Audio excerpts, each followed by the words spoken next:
ہمارے اسلاف کی داستانیں بچوں کو سلانے کے لیے نہیں بلکہ مردوں کو جگانے کے لیے سنائی جاتی ہیں۔ ہم خیانت اور دھوکہ دہی سے کوئی کامیابی حاصل کرنے کی بجائے موت کو ترجیح دیتے ہیں۔ پوری دنیا بھی اگر خلاف ہو جائے، یہ نہیں ہو سکتا کہ ہم کسی ظالم کا ساتھ دے دیں۔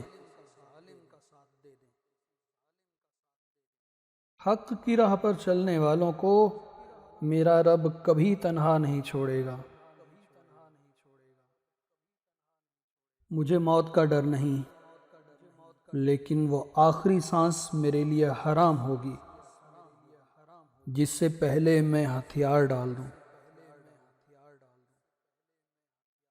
اگر ہم نے آج ڈر کے مارے بزدلی کی چوڑیاں پہن لی تو ہماری نسلیں ظالموں سے کانپیں گی۔ تمام جہان بھی اگر ظالم ہو جائے تو بھی ہم ظالم سے ڈرنے والے نہیں۔ تلوار اس کے ہاتھ میں سجتی ہے جسے چلانی آتی ہو۔ ظالم کی حمایت پر آمادہ ہوں تو ہمارا ضمیر کہاں ہوگا؟ ہماری روایتوں کا کیا بنے گا؟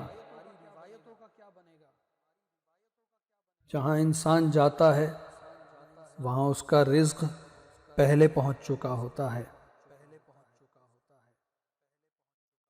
حق کے راستے میں اگر ساری کائنات بھی تمہارے خلاف ہو تو بھی تم یہ یقین رکھو کہ اللہ تمہارے ساتھ ہے۔